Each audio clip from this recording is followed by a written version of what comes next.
Bonjour les amis, je viens vous présenter un oracle, l'oracle des animaux guérisseurs de Verena Wild. Il est magnifique. Alors c'est un jeu qui me semble est sorti au mois de septembre. Voilà, il est aux éditions Vega. On va lire ensemble ce qu'il y a au dos. Les animaux sont nos guides sur notre chemin de guérison. Nous avons tous une connexion spirituelle avec un ou plusieurs animaux totems. Messagers du royaume de l'esprit, ils nous rappellent que la nature nous parle et ils nous aident à nous relier à notre cœur. Dans ce magnifique oracle, chaque animal nous délivre sa propre médecine, ainsi que des perles de sagesse et de profonds enseignements. Il nous invite à partager nos talents uniques et à faire rayonner notre beauté intérieure. Plus que jamais, en nous connectant à la sagesse des animaux, nous pourrons ainsi révéler notre essence profonde et participer à un monde meilleur, placé sous le signe de la bienveillance et de l'amour. Quelques exemples de cartes. Verena Wild est une artiste peintre qui réalise ses toiles à l'acrylique, inspirée par la tradition bouddhiste et la sagesse des peuples premiers. Elle explore notre connexion à la nature par son art. Ses peintures sont une ode à la magie et à la beauté de Gaïa. Donc, aux éditions Vega Trédaniel. 73 cartes magnifiquement illustrées, un livre d'accompagnement tout en couleurs, un sac satiné pour protéger vos cartes. Et il est au prix de 27 €. Et vous allez voir, il est magnifique. Déjà rien que la couverture, je la trouve splendide. Oh, c'est un peu des fonds... Le fond de la boîte est un peu cuivré, marron, je dirais.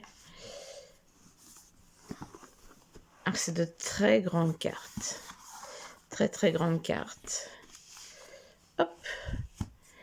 Et voilà le bouquin qui est quand même assez épais. Ouais, il y a 200, enfin je dirais jusque là, 269 pages. Assez complet quand même. Alors, qu'est-ce que ça nous dit ? Test et illustration de Verena Wild. Hop. On a une introduction. Qu'est-ce qu'un animal totem ? Apprendre à utiliser l'oracle. Les tirages de cartes. La signification des cartes. Et un à propos de l'auteur. Donc l'introduction, je vous laisserai le plaisir de la découvrir. Qu'est-ce qu'un animal totem ? Apprendre à utiliser l'oracle, tirer une carte tous les jours. Les tirages de cartes. Il existe littéralement des possibilités infinies quant à la façon de tirer les cartes. Je vous invite à expérimenter quelques possibilités différentes et de voir ce qui vous correspond le mieux. Vous pourriez essayer l'un des tirages proposés dans ce livret ou créer votre propre version. C'est ça qui est intéressant. Le tirage à 3 cartes. Carte 1, le passé, de quoi suis-je en train de m'éloigner.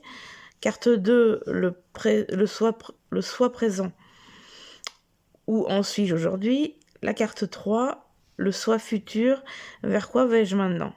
Ce tirage peut être utile pour vous aider à faire le point avec vous-même de temps en temps. Il peut être utilisé comme une carte spirituelle pour réfléchir à ce dont vous venez, où vous en êtes actuellement et à la direction que vous prenez maintenant. Souvenez-vous que notre passé, notre présent et notre avenir sont intimement liés et que l'un ne peut pas exister sans les autres. Nous avons ensuite le tirage des 4 saisons. Donc, la carte 1, le printemps, nouveaux projets, opportunités, croissance, apprentissage. Quelle nouvelle graine puis-je planter ? La carte 2, l'été, soleil, chaleur, abondance, choses à célébrer. Prendre conscience. La carte 3, l'automne, moisson, lâcher prise, transformation, libération. Que dois-je, de quoi dois-je me souvenir lorsque je traverse des changements? La carte 4, l'hiver, régénération, repos, guérison. Comment puis-je me sentir soutenu dans les temps difficiles? Ensuite, on passe à la signification des cartes et regardez-moi ça. Vous avez l'illustration de la carte pleine page. Nous avons le numéro, le nom de l'animal, quelques mots-clés, une interprétation. Et cette carte vous invite à... Donc là, il y a des... Je vous dirai ça quand je vous lirai une carte. On va en tirer une tout à l'heure. Donc voilà quelques conseils. Et on a ça pour toutes les cartes. Donc c'est vraiment génial. Il est super beau comme jeu. Vraiment très très beau. Hop. Je vous montre en vitesse. Parce qu'on va voir les cartes tout à l'heure. Donc bon. Voilà, en fait, on peut faire ses propres tirages. Il n'y en a que 2. Il y en a 3, je dirais. Parce qu'on peut faire la carte du jour. Tirer une carte tous les jours. Le passé, présent, futur et les saisons. Et puis à la fin, un à propos de l'auteur. Voilà, donc maintenant on va passer aux cartes. Vous allez voir, elles sont splendides. Un petit pochon satiné. Hop là. Alors voilà comment se présente le dos. Très très belle. Très très belle, très très beau dos. Et là, les tranches sont dorées. Alors c'est un sacré, c'est vachement épais. Hein. C'est... Alors je m'en suis déjà servi. Donc elles sont pas dans l'ordre, mais ce n'est pas grave. Donc on va les voir ensemble. C'est parti. L'escargot. Le pic. Le perroquet. Magnifique. Le loup. Ah, j'adore. Le blaireau. Oh là là, qu'est-ce qu'il est beau ce jeu. Le papillon de nuit. Magnifique. Le lama. Le panda. Le merle. Comme c'est beau. La raimanta. Le scarabée. La loutre. C'est trop mignon. Le bélier, justement, je suis de signe astrologique bélier. Le faucon cresserelle. Le raton laveur, c'est type laveur, pardon. C'est type pas mignon. Les illustrations sont tellement belles que je mange mes mots. La chouette, regardez comme elle est belle. Le sanglier. Le renard, oh, j'adore. Vraiment. La girafe. Magnifique. Le vautour. Waouh. Oh là, qu'elle est belle celle-là. L'ours. Le cheval, oh, splendide. La souris, c'est pas mignon. La chauve-souris. Sympa. C'est pas ma préférée, mais elle est bien. Le coyote. Très beau. L'hippocampe. Le lièvre. Ouais, sympa. La fourmi. Les insectes, c'est pas trop mon truc. Le caméléon. Animal qui change tout le temps de couleur. Le dauphin. Waouh. Le rhinocéros. Le chimpanzé. Le paon. Comme c'est beau.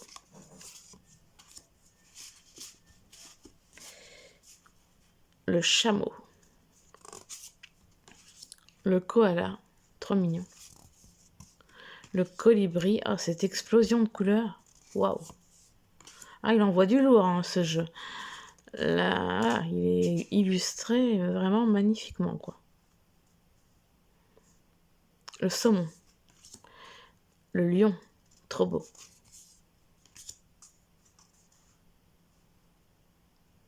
Le serpent. Il est vraiment magnifiquement illustré. La méduse. L'oie. Le hérisson. Trop mignon. Le lynx. Le puma. Ah, trop beau. Waouh. L'éléphant. Le héron, l'aigrette. En ligne de coller. Le canard.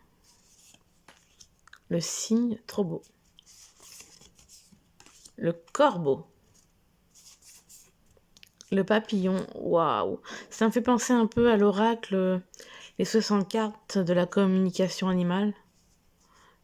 C'est un papillon qui est représenté. L'abeille. Magnifique les couleurs. L'élan. Le bison. Waouh, le jaguar noir. Magnifique. Oh, qu'est-ce que c'est beau. Le tigre. La carpe quoi. La salamandre. L'écureuil. Oh, trop mignon. Ça fait un sacré paquet quand même. Ça fait un sacré paquet. Hop. Alors, la baleine à bosse. L'aigle. Trop beau. La libellule. Waouh. L'orque. L'araignée. C'est pas ce que je préfère. La colombe. C'est magnifique. La tortue. Ouais, c'est joli en haut. Le phoque. C'est mignon. La motte religieuse. La panthère. La grenouille. La coccinelle.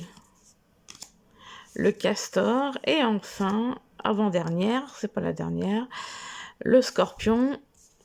Et nous avons la toute dernière carte, celle de la couverture de la boîte. Le cerf. Voilà, voilà. Et ben dis donc, c'est quand même quelque chose. Et je pense que je vais en tirer 2. Et faire en 2 tas. Comme le tas est super épais. C'est un jeu où il y a beaucoup de cartes. Ah, voilà une qui est tombée. Et on tombe sur le héron. Tac. Voilà, on va battre l'autre tas. Elle glisse bien, elle se mélange bien. Donc on va prendre celle qui dépasse, ou peut-être celle-là comme elle tombe. Et là on a la girafe. Voilà, voilà. Toc, toc et toc. Alors la 44 et la 27. On va commencer par la 44.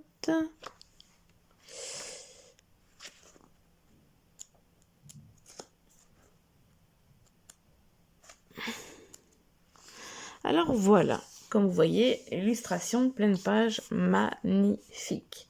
Alors les mots-clés. Autodétermination, autonomie, immobilité, patience, méditation.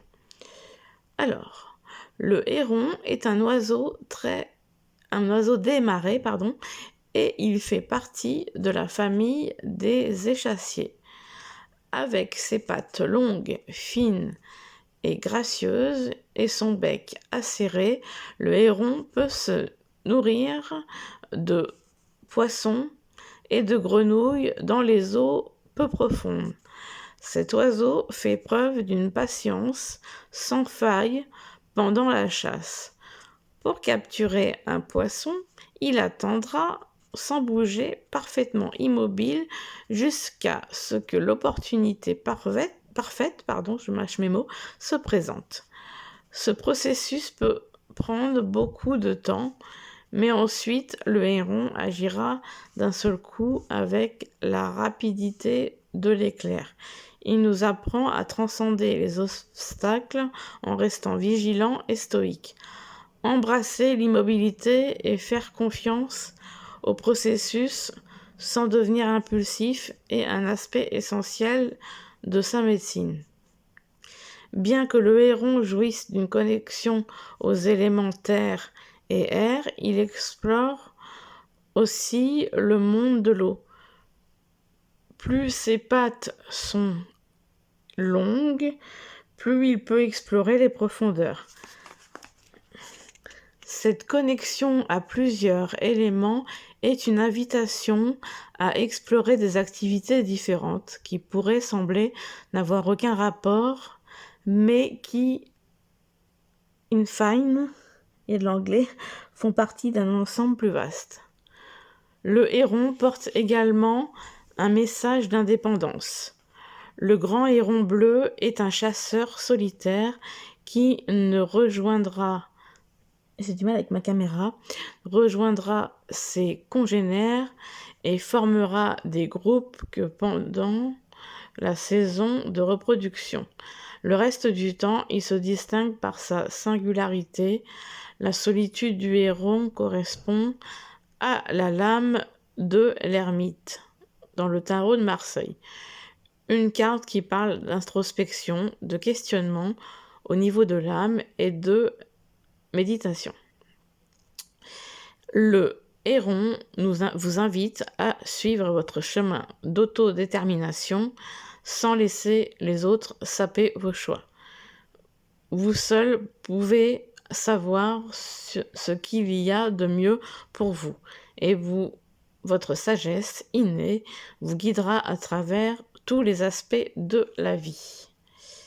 Alors, nous avons cette carte vous invite à suivre votre chemin d'autodétermination, ne pas laisser les autres saper vos choix, faire confiance à votre sagesse innée.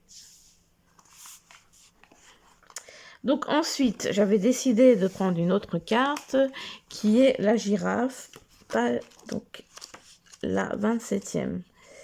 Ben voilà, la girafe. Alors, qu'est-ce que ça nous dit ? Eh ben dis donc, on en a du texte. Je n'ai pas tiré n'importe quelle carte. Mots-clés, prévoyance, point de vue, supérieur, rêve, idée, connexion entre les mondes matériels et spirituels, bonté, communication non verbale, singularité. Alors, ses jambes et son cou long et gracieux font de la girafe le mammifère terrestre jouissant de la plus haute taille à ce jour. Elle en tire utilement profit, restant constamment à l'affût des prédateurs dans les vastes espaces de la savane africaine. Cette hauteur lui donne également l'avantage de pouvoir atteindre dans les arbres les feuilles et bourgeons hors de portée de la plupart des autres animaux. Excusez-moi. Avec sa capacité à voir sur de très longues distances, la girafe est devenue un symbole de prévoyance. Elle nous invite à garder les yeux ouverts sur de nouvelles opportunités à l'horizon. Elle est l'allié idéal pour gagner une perspective et une vue d'ensemble plus large sur la vie. La girafe avance sur son chemin, les jambes fermement ancrées dans le sol et la tête dans le ciel. Son cou, élément de connexion entre la tête et le tronc, symbolise le pont entre ciel et terre, entre le royaume de la spiritualité et celui du monde matériel. Avec son cou si long et prononcé, la girafe vous aidera à amener votre âme au plus proche des cieux sans perdre contact, ma caméra a bougé, j'ai fait bouger, sans perdre contact avec le sol sous vos pieds. Un autre trait particulier de la girafe est son comportement vocal minimal. Ces animaux communiquent rarement à l'aide de sons, du moins de sons du moins de sons que les oreilles humaines peuvent entendre. Il existe des hypothèses selon lesquelles les girafes utilisent des infrasons pour se parler de la nuit. Pour se parler la nuit. Bon, je rajoute des mots. Pendant la journée, elles communiquent entre elles à l'aide de postures corporelles et de mouvements de queue, nous rappelant qu'il existe un langage universel dépourvu de mots. Tant de choses peuvent être transmises par communication non verbale. Avec toutes leurs caractéristiques particulières, les girafes sont absolument uniques. Par ailleurs, aucune girafe ne ressemble à une autre. Les marques sur leur pelage sont toujours distinctes d'un individu à l'autre. Cela fait de cet animal un emblème d'individualité et de capacité à se distinguer de la foule. Cette douce créature vous soutiendra pour que vous puissiez exprimer fièrement votre propre identité unique. Il est temps de cesser de vous adapter et de cacher qui vous êtes et de vous fêter vous-même et d'incarner vos talents uniques dans ce monde. Alors, les petits conseils. Alors, gardez l'œil ouvert sur les possibles à l'horizon. Ajuster votre perspective et ouvrir votre esprit afin de découvrir de nouvelles opportunités au-delà de votre point de vue actuel. Suivez un rythme paisible dans la vie et restez calme lorsque vous êtes confronté à la dureté. Vous souvenir que votre corps et votre esprit s'influencent l'un l'autre. Trouvez l'équilibre entre ces deux mondes. Ouais, je le trouve super intéressant. Ça nous apprend des choses sur les animaux et en même temps, ça fait le parallèle avec la signification divinatoire. Donc, j'aime beaucoup. Voilà, donc je vous fais des gros bisous. N'hésitez pas à me dire ce que vous en pensez dans les commentaires. N'hésitez pas à liker si vous aimez et à vous abonner si vous voulez voir d'autres vidéos. Je vous remercie d'avoir regardé la vidéo. Je vous fais plein de gros bisous. Bisous, bisous.